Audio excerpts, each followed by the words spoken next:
Um,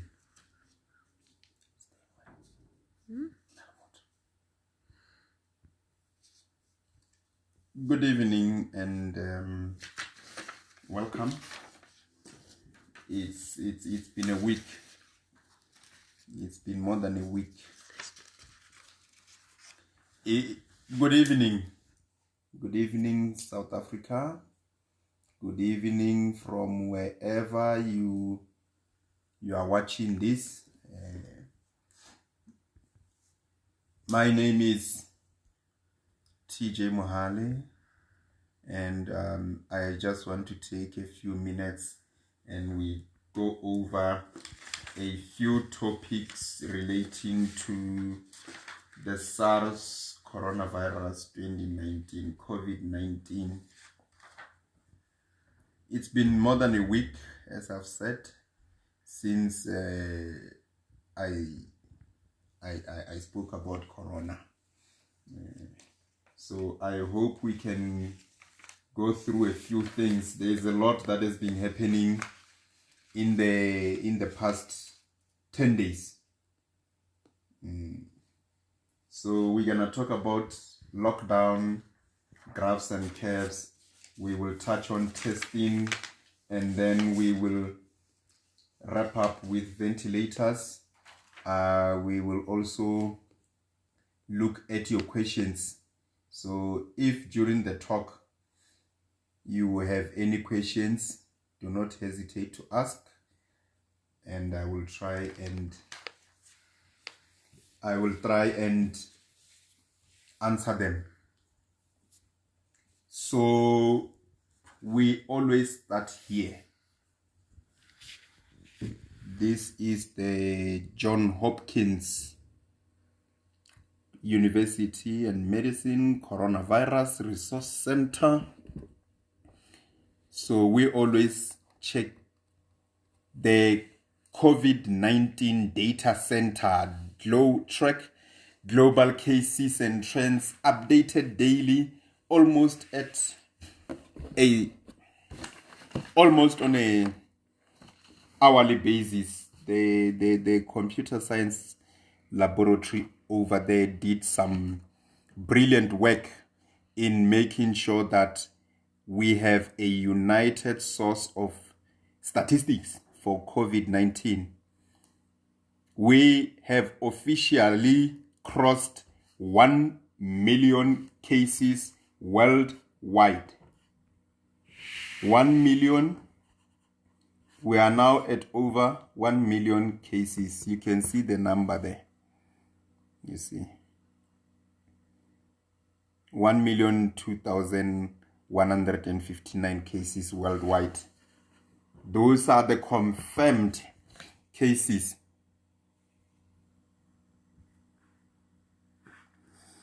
These are the confirmed cases worldwide. May their souls rest in peace. Okay? May their souls rest in peace. 51,484. So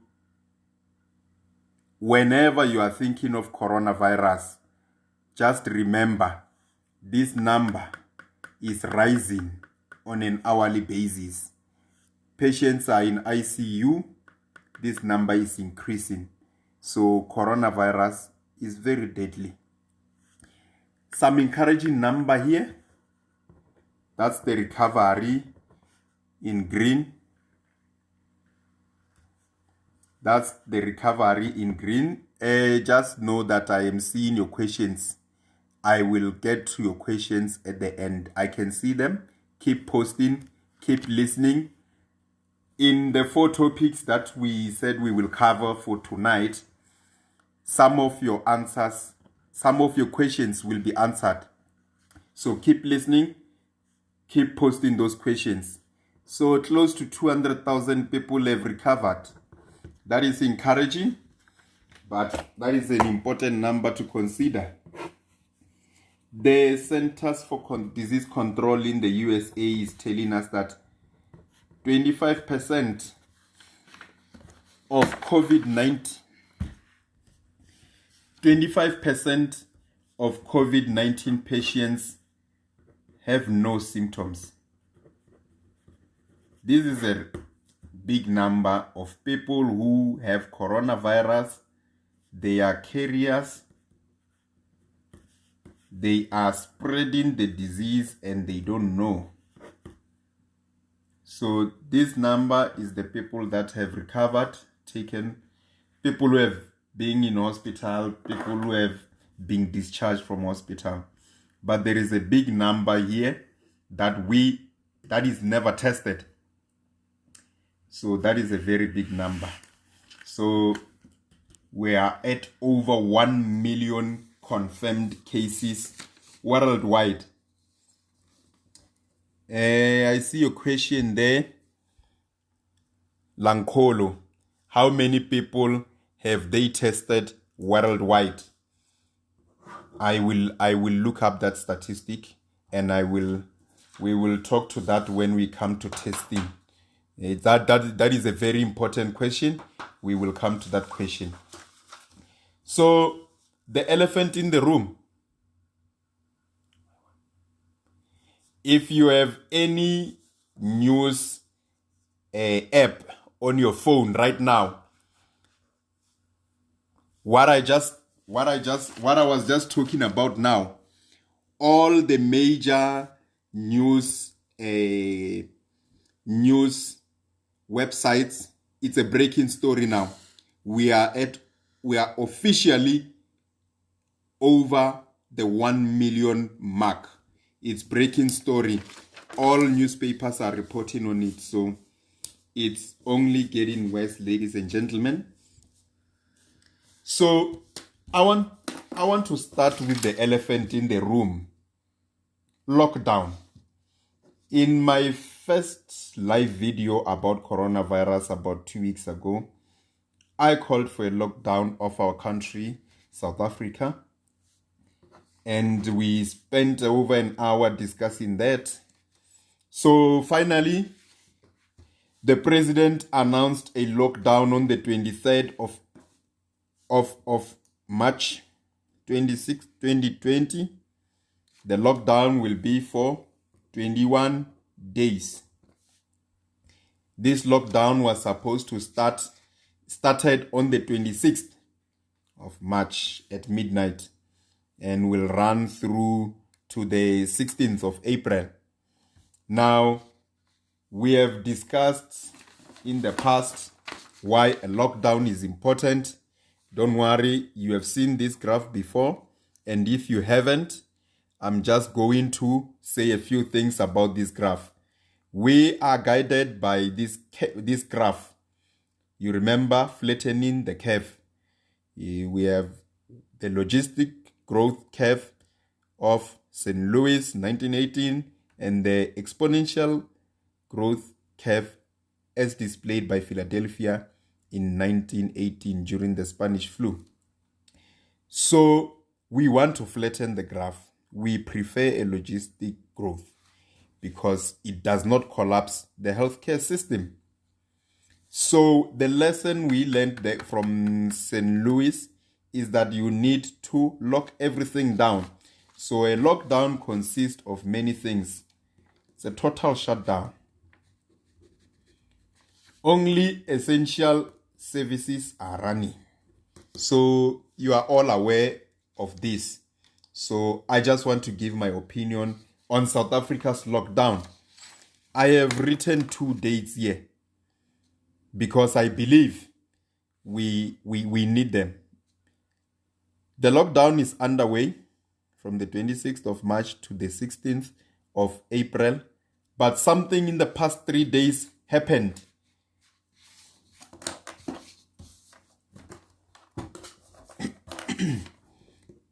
Interruption. Our lockdown was interrupted for 3 days. Okay. You can debate about the effectiveness of the lockdown. You can debate that people had certain misunderstandings. Some people didn't understand the rules. Some people didn't get the message, whether you can walk a dog, whether you don't walk a dog. Those are important factors, but our biggest factor in our lockdown is the interruption that happened in the past 3 days for SASSA grants.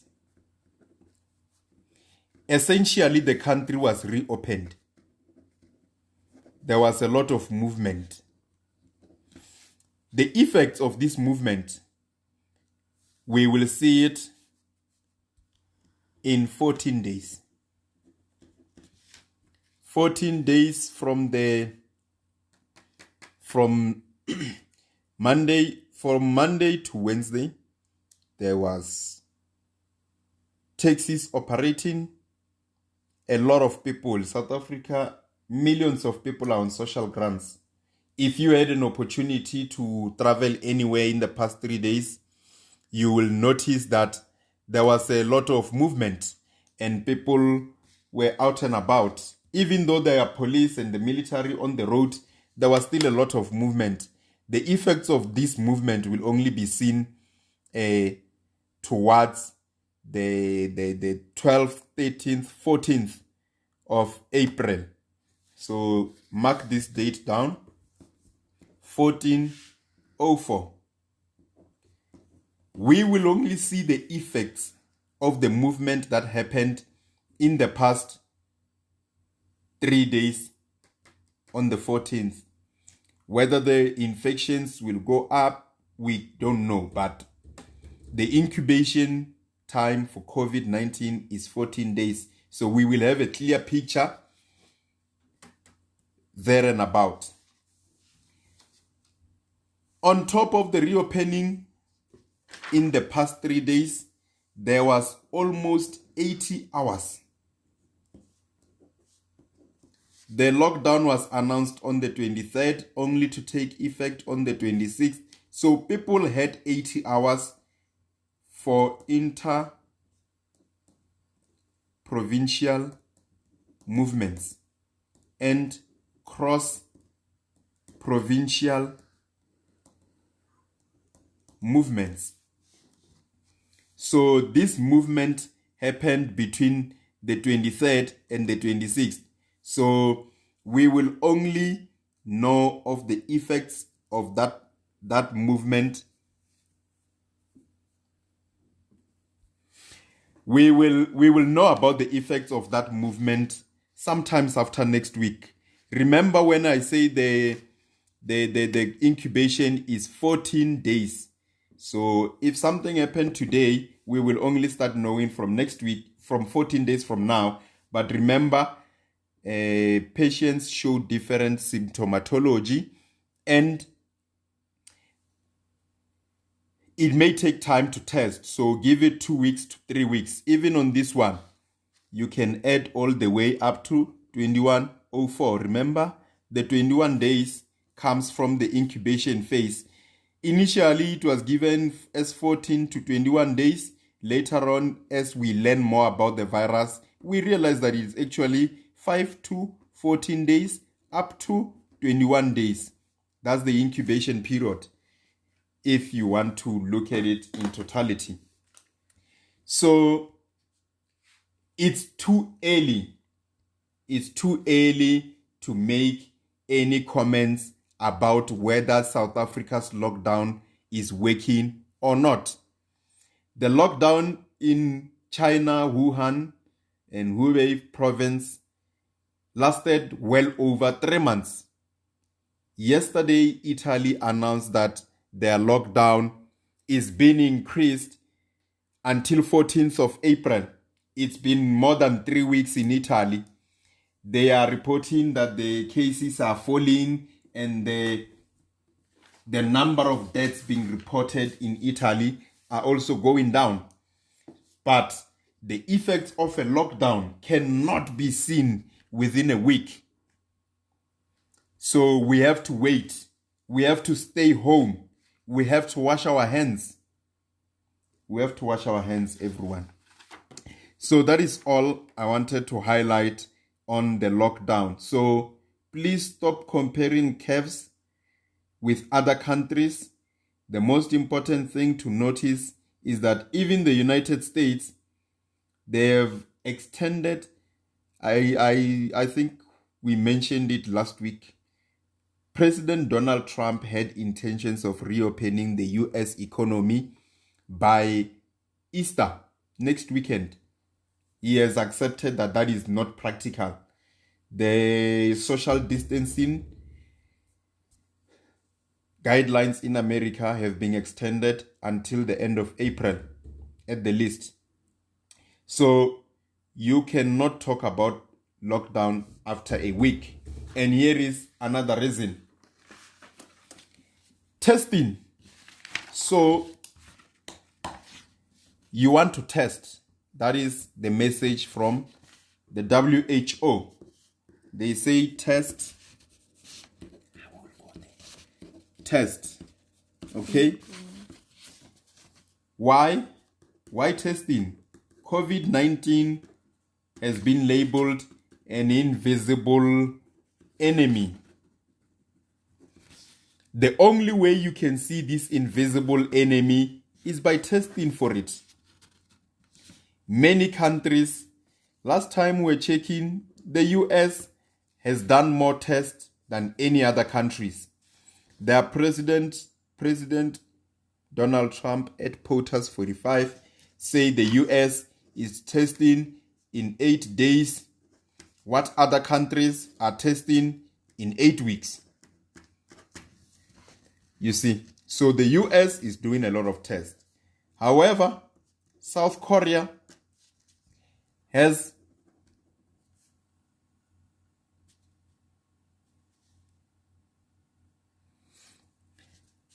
more tests per capita. So how many tests are you doing in relation to your whole population?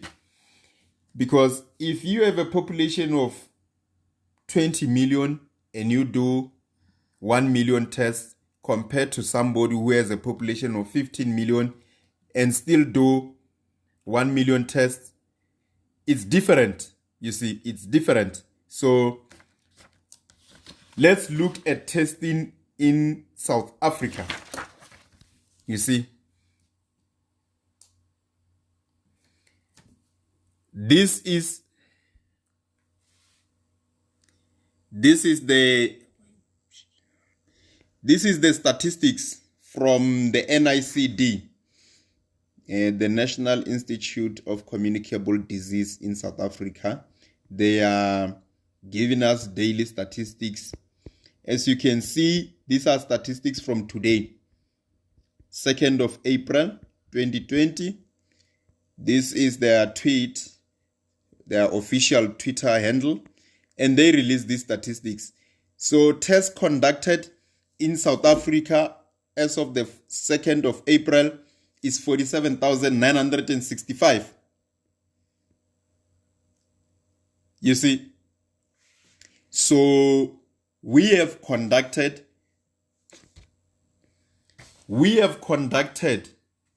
our first case was reported on the 5th of March. Today is the 2nd of April. That is 28 days. Exactly. So let's just round off those number of tests and say we have tested 48,000 people in the last 28 days, in the last month, since we reported our first case.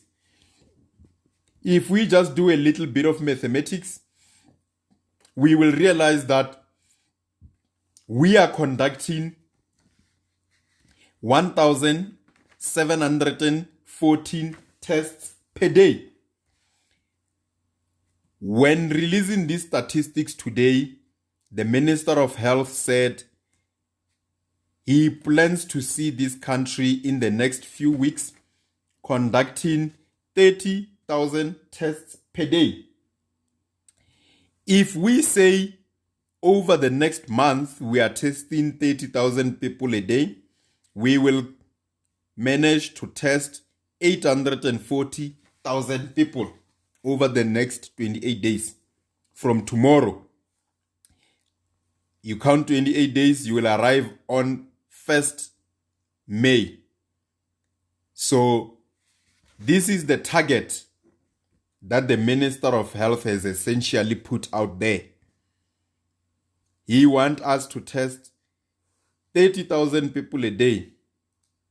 My calculation says between 5th of March and today, we have tested 1,714 people a day.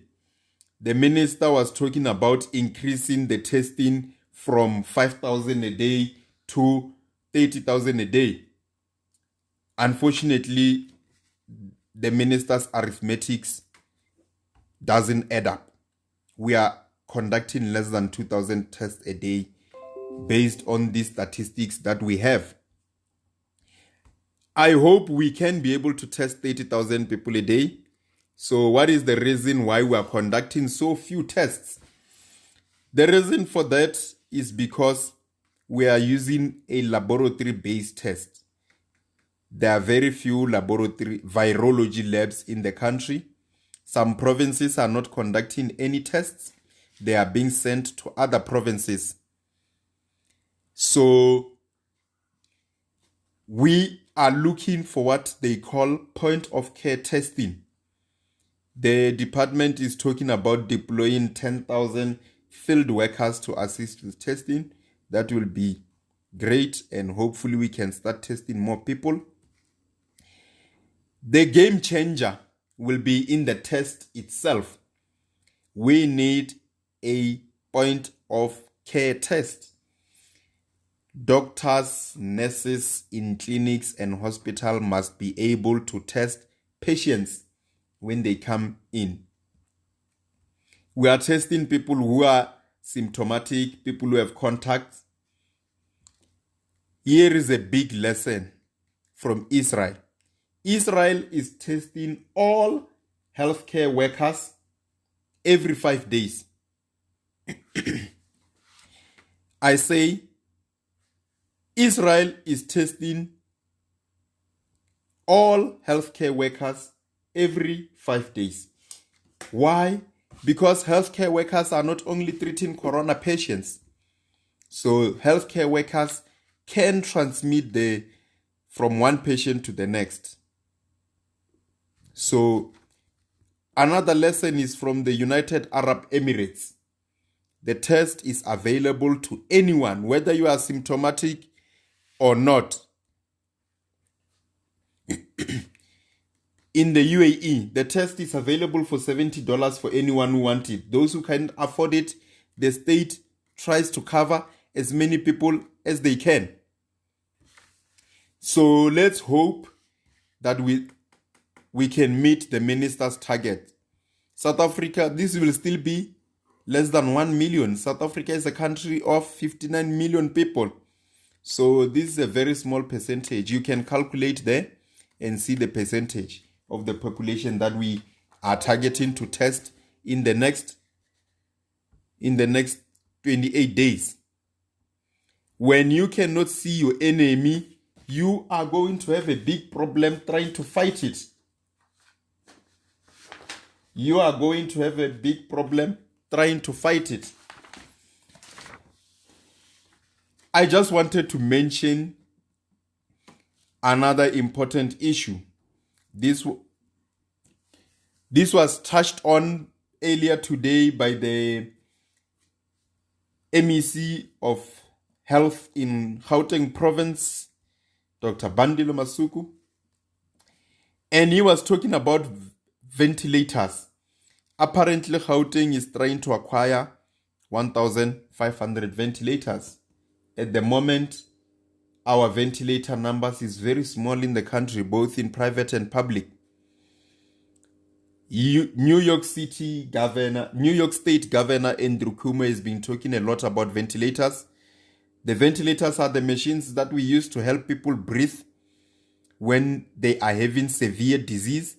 Some of them recover, some don't, but everyone deserves a chance. And no healthcare worker wants to decide who goes in a ventilator and who doesn't. Unfortunately, a ventilator costs $25,000 US. at the present moment, at this right second, the dollar to rand exchange, $1 is 18 rands 53. So if you just multiply all of this, you will get a very big number of 693,750,000 rands. This is just, let's just round it off and say 700 million rands. That's how much it costs to buy 1,500 ventilators. You must also know that all 50 states in the America, for example,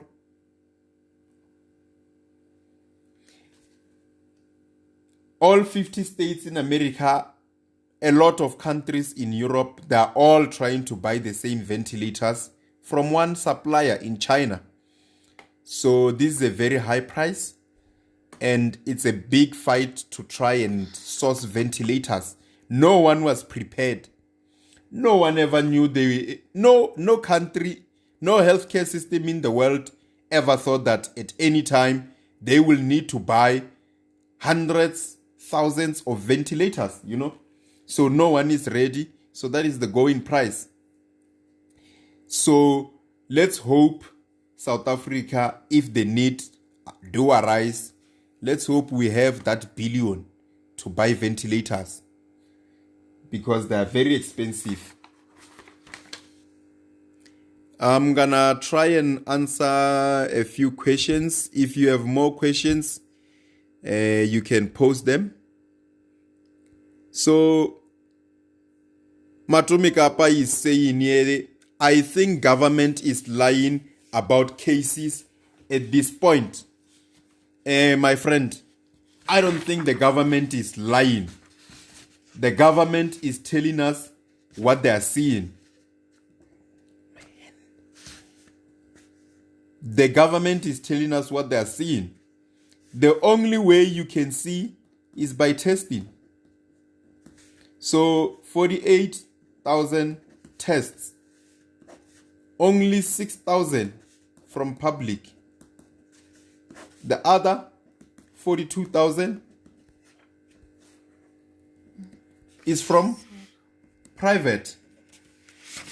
So in all honesty, conducting 1,714 tests a day is just not enough. So I don't think the government is lying. I think the government is just as blind as everyone is.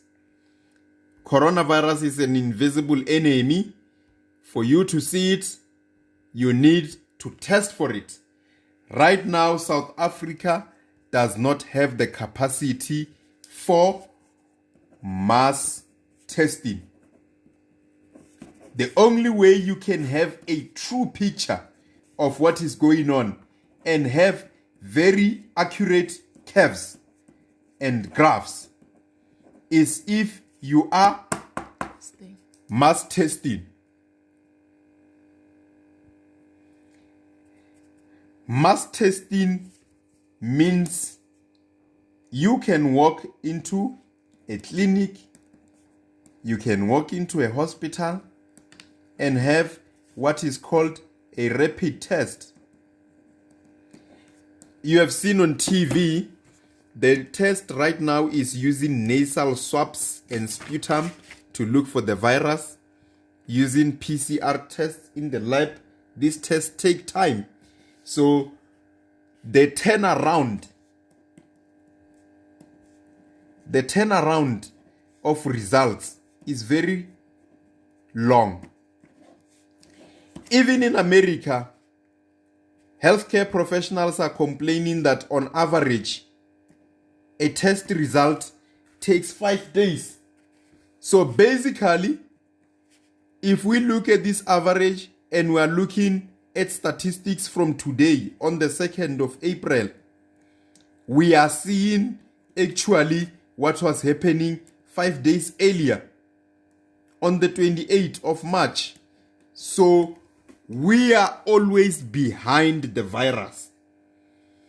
Until we can have blood tests that uses IgM and IgG antibodies.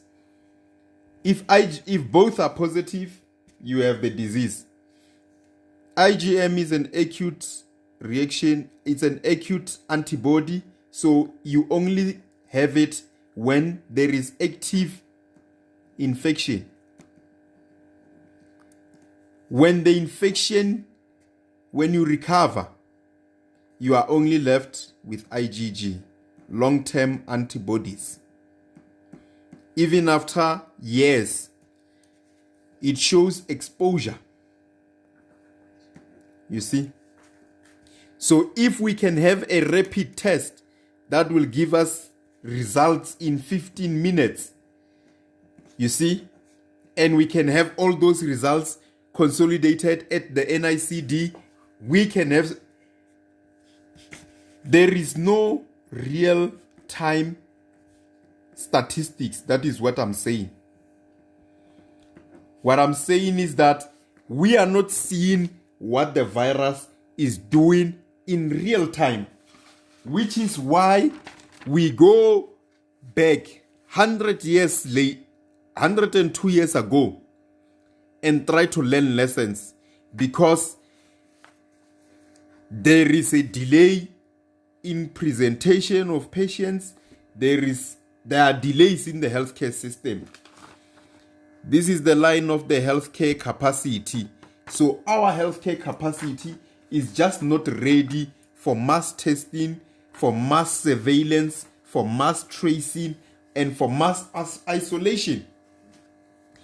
We are just not ready to isolate everyone. Yes, it's true.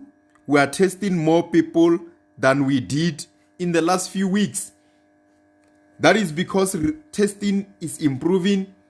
Private laboratories are cooperating with the government, so tests are being done both in private and public.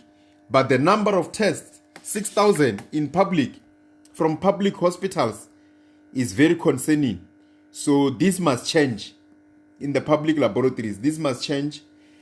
And this can only change when we have point of care testing available.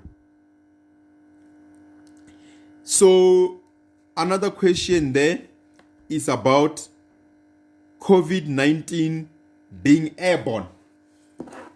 The virus is being studied across the world. You see,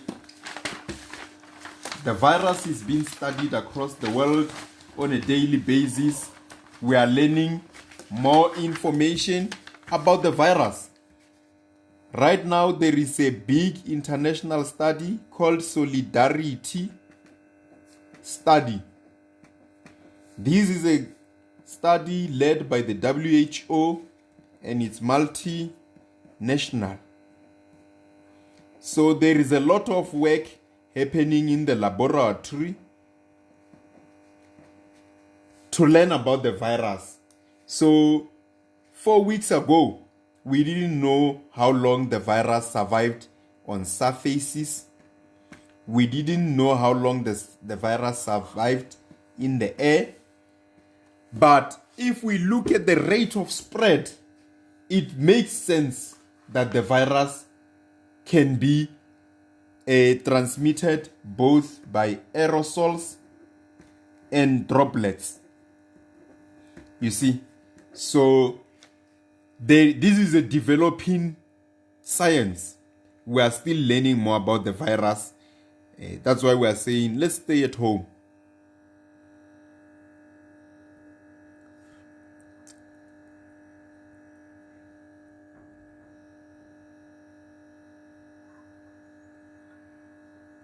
So I see government, another question from Imani. I see government is not taking the preventative measures serious. They are investing much on curative. I do not see them investing on environmental healthcare practitioners. So whose responsibility is it for preventive measures? You see, they say prevention is better than cure. We all agree on that. There is a whole science in medicine called health promotion. You see, there are top-down approaches and there are bottom-up approaches. This is the government. This is the people. At the end of the day, we as citizens need to take matters into our own hands. We must protect ourselves. The government should not be forcing us to stay at home. The government is not there to watch you every move. You heard today that Samsung and Telkom are donating 1,500 mobile devices to be used for tracing. The other lesson is from Taiwan. You see, so where governments are using your cell phone to track your movement 24 hours and they see if you are breaking quarantine rules. But for us, we need to ask ourselves, do we want the government to surveil us? Once we give the government the right to monitor our phones 24/7, where does it stop? So we must take responsibility ourselves. We must take responsibility ourselves and we must wash our hands. The government cannot come and wash your hands. You see, the soldiers end up kicking you. The police end up shooting you. You see, I don't want to be shot by the police because we got into an argument about washing hands. So guys, we have to take our responsibility. You're right, Imani. The government has a responsibility. They have a responsibility to provide funding. You see, healthcare workers, environmental healthcare workers, all essential workers. I said we'll speak about PPE, personal protection equipments. The government has the responsibility of providing people with the police patrolling in the street. The government must provide them with PPE. But health promotion, most of the responsibility, I think, is in our hands. So there's another question there. Should money be invested in testing equipment for public hospitals now instead of prioritizing ventilators?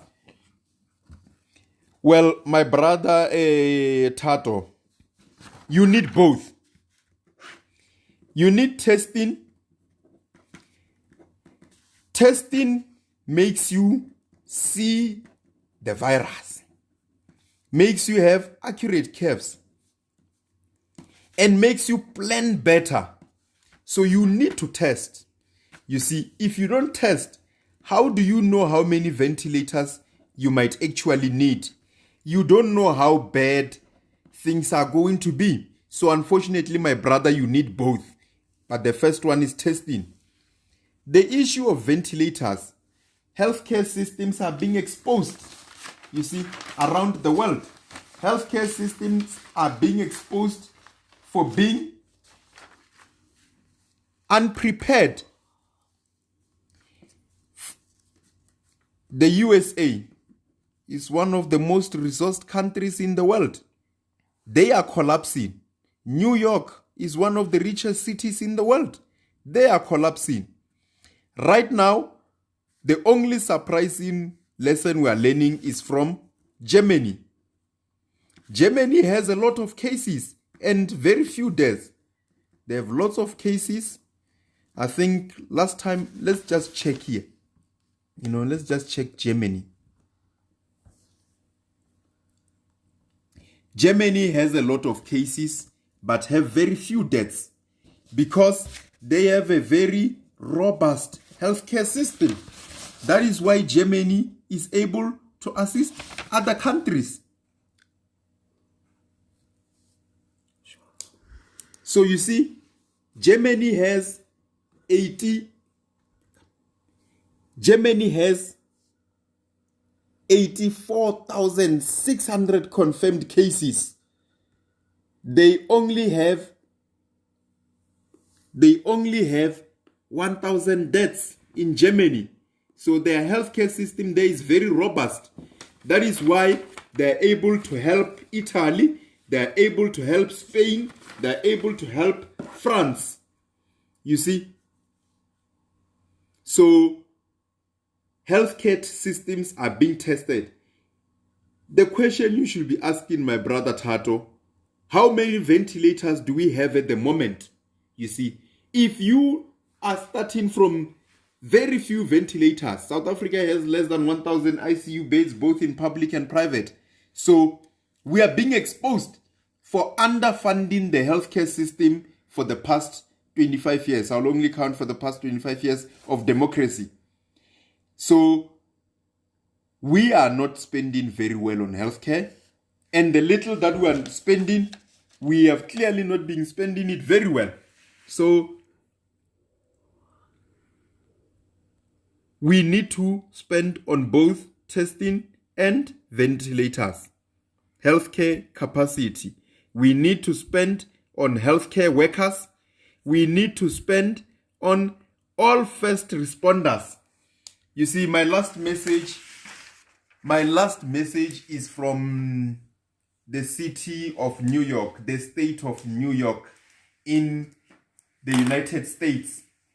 Governor Andrew Cuomo used the analogy of stress. He said, a healthcare system that is already stressed is now going to be pushed to the breaking point because they are just simply not prepared. You see, they are simply just not prepared. The United States, 236,339 confirmed cases, 5,648 deaths. You can do the calculations there and see what is the death rate. You see, so the death rate is very high in the United States. Italy is topping. Italy with 115,000 cases, 242, 13,915 deaths. So these are first world healthcare systems that are being pushed to the breaking point. That is why Governor of New York State, Governor Andrew Cuomo says, even for us human beings, if we are already stressed and now comes a pandemic, our stress levels are going to be high, unlike somebody who was not stressed. Italy, economically, Italy was on the brink of a recession. South Africa, the government has pledged a seed capital of the so-called Solidarity Fund of just 150 million. The other one has been donations from the Ruperts, the Oppenheimers, the Mutsepes and others. Unfortunately, you cannot fight a pandemic with donations. The government need to make conditions feasible for a lockdown. That is why I'm saying we needed better planning with the lockdown. You see, they could have made a plan, for example, paying social grants during that 80 hours that before the lockdown was announced. So unfortunately, we didn't plan it very well. Compare us to India. The Prime Minister of India, Prime Minister Modi, has apologized to the poor people of India because a lockdown affects the poor the most. How do you wash your hands if you don't have water? I am happy today, 2,700 tanks for water was delivered in Limpopo. I understand the Department of Water and Sanitation is trying to get around 41,000 tanks delivered across the country. So what have they been doing for the past 25 years? What have they been doing for the past 25 years? So the Department of Water and Sanitation has not been providing enough water for the people. So the virus, the pandemic is exposing our poor water infrastructure and our poor sanitation infrastructure. You look at transport. We are now talking about regulating the taxi industry. People are blaming Minister Fikile Mbalula for increasing the guidelines from 50% to now 70%. But we have been having many problems in the taxi industry. The taxi industry is not regulated, So the question is why? An industry that is getting everyone from work to home and home to work, that is essentially the lifeline of the economy, is not regulated, is not subsidized. So now, how does the government help taxi drivers who are not earning a life? Imagine being told that you must drive your taxi with half the people. Yes, how can you do that? So it's a very complex issue, but the message there is that the virus is exposing all underlying problems, from the economy to the society to everything. So bathi bambelela siyajiga. So we are far from the peak.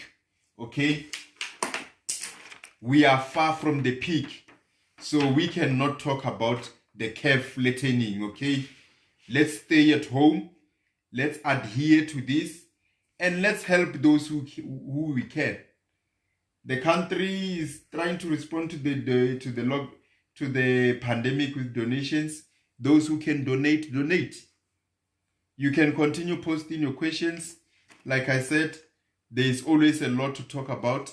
This is now approaching 45 minutes. So for tonight, let's leave it here. We will always come back to this curve. The peak. We are still very far from the peak. And remember, wash your hands regularly with soap and running water. Use a sanitizer where you can. One last question from Justice. Does a mask help? Yes, a mask help. If you are coughing, if you are going outside, if you are going to buy essentials, if you have a mask, use it. Remember, they are saying, the message is, you must act like you are infected. So your plan is to protect others.